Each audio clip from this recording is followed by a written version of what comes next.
Hi legal ஃபேயர்ஸ். இன்றைக்கி நம்ம பார்க்க போகக்கூடிய டாபிக் வந்து இந்தியன் கான்ஸ்டிடியூஷன். இந்த இந்தியன் கான்ஸ்டிடியூஷனில் வந்து நம்ம ஆர்டிக்கல் வந்து 21 பற்றி பார்க்க போகிறோம். ஆர்டிக்கல் 21 அப்படின்னு சொன்னாலே எல்லாருக்கும் டக்குன்னு ஞாபகம் வர்றது வந்து right to life and personal liberty பற்றி தான் ஞாபகம் வரும். அப்புறம் எஜுகேஷன், ஃபுட்டு, ஷெல்டர் எல்லாமே சிட்டிசனாக இருக்கட்டும் வேறு எந்த ஒரு நபருக்குமே வந்து கண்டிப்பாட்டு தேவைப்படும்.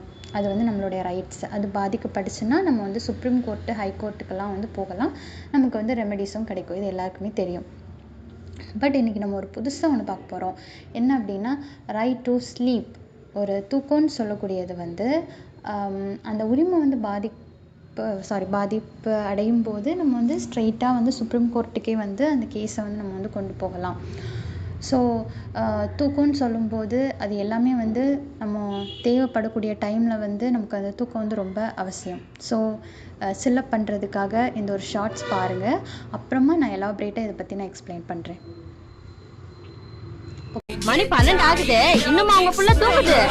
காலையில வர்றான், திங்க வேண்டியது தூங்க வேண்டியது. கண் இருக்கும் எல்லோரும் தூங்கத்தான் செய்வார்கள்.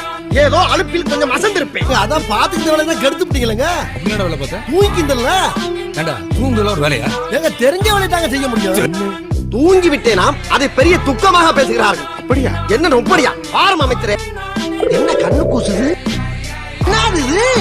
அதாய சூரியன் பார்த்துருப்பீங்க. ஸோ மோஸ்ட்லி வந்து தூக்கம்னு சொல்கிறது வந்து தூங்கிட்டு இருக்கும்போது திடீர்னு யாராச்சும் வந்து நம்மளுக்கு டிஸ்டர்ப் பண்ணால் நமக்கு எந்த அளவுக்கு கோவம் வரும். பட் யாருமே சொல்ல மாட்டோம், என்னோடய ஸ்லீப்பை வந்து நீ டிஸ்டர்ப் பண்ணிட்ட, ஸோ உனக்கு எகென்ஸ்டாட்டு நான் வந்து கேஸ் போடலாம், சுப்ரீம் கோர்ட் வரைக்கும் நான் போவேன் அப்படின்னு யாருமே சொல்லி நம்ம கேள்விப்பட்டிருக்க மாட்டோம். ஸோ நம்மளுடைய ஸ்லீப் அந்த இடத்துல வந்து யாராவது மூலம் பறிக்கப்படுது அப்படின்னா டெஃபினட்டாக நம்ம வந்து கோர்ட்டுக்கு கூட வந்து நம்ம வந்து போகலாம். ஸோ பிகாஸ் என்ன அப்படின்னா ஒரு கேஸில் பார்த்தா நமக்கு புரியும். 2012 வந்து ராம்லீலா மைதின் கேஸ். இந்த கேஸில் வந்து என்ன நடந்திருக்கும் அப்படின்னா ஒரு ப்ரொட்டஸ்டர்ஸ் அவங்க எல்லாருமே வந்து போராளிகள் போராடி முடித்ததுக்கு அப்புறமாட்டு அந்த களைப்பில் அந்த மிட் நைட்டில் படுத்து தூங்கிட்டு இருக்கிறாங்க. ஸோ அந்த டைமில் வந்து போலீஸ் போய் அட்டாக், அதாவது யாருமே எதிர்பார்த்துருக்க மாட்டாங்க. ஸோ அந்த டைமில் போலீஸ் வந்து அட்டாக் பண்ணி தேவையில்லாமல் வயலன்ஸ் க்ரியேட் பண்ணியிருக்காங்க. ஸோ சுப்ரீம் கோர்ட் என்ன சொல்கிறாங்க அப்படின்னா ஒரு பர்சனுக்கு வந்து தூக்கம்னு சொல்லக்கூடியது வந்து ரொம்ப முக்கியமான விஷயம்.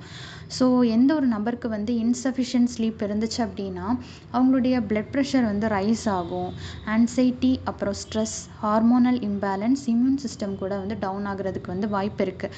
அதே இடத்துல எந்த ஒரு பர்சனுக்கு வந்து ரொம்ப நேரம் அதிகமாக தூங்குறாங்க அப்படின்னா அவங்களுக்கு மெமரி பவர் வந்து இன்க்ரீஸ் இருக்கும் மற்ற பர்சன்ஸை வந்து கம்பேர் பண்ணும்போது. ஸோ ஜென்ரலாக பார்த்தோம் அப்படின்னா எல்லாமே அளவுக்கு இருந்துச்சு அப்படின்னா ஓகே தான். ஸோ தேவையான டைமில் நமக்கு வந்து தூக்கம் வந்து தேவை. அந்த தூக்கத்தை வந்து யாராச்சும் ஒருத்தங்க டிஸ்டர்ப் பண்ணாங்க அப்படின்னா சுப்ரீம் கோர்ட்டுக்கு கூட நம்ம வந்து போகலாம்.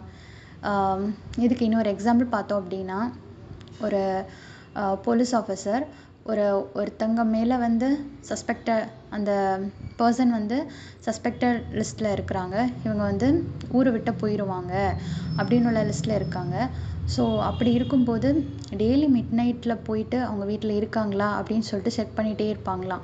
ஸோ இதில் அந்த பர்சனுடைய தூக்கம் வந்து கெட்டு போகுது. கோர்ட்டுக்கு வந்து ரெமெடிஸ்க்காக போகிறாங்க. இதில் இந்த பர்சனுக்காக தான் வந்து கேஸ் வந்து ஃபேவர் ஆகுது. போலீஸ் ஆஃபீஸரை வந்து வார்ன் பண்ணாங்க. ஸோ இந்த மாதிரி தான். ஸோ ஒரு பர்சன் வந்து தூக்கத்தை வந்து டிஸ்டர்ப் பண்ணும்போது நமக்கு வந்து ரெமெடிஸ் இருக்குது அப்படின்னு சொல்லிட்டு எல்லோரும் தெரிஞ்சுக்கணும் அப்படின்னு சொல்கிறதுக்காக தான் இந்த வீடியோ மேக் பண்ணுறேன். நெக்ஸ்ட் வீடியோவில் இது வரைக்கும் பெட்டரான நியூஸ் வந்து நான் ஷேர் பண்ணுறேன். Thank you so much.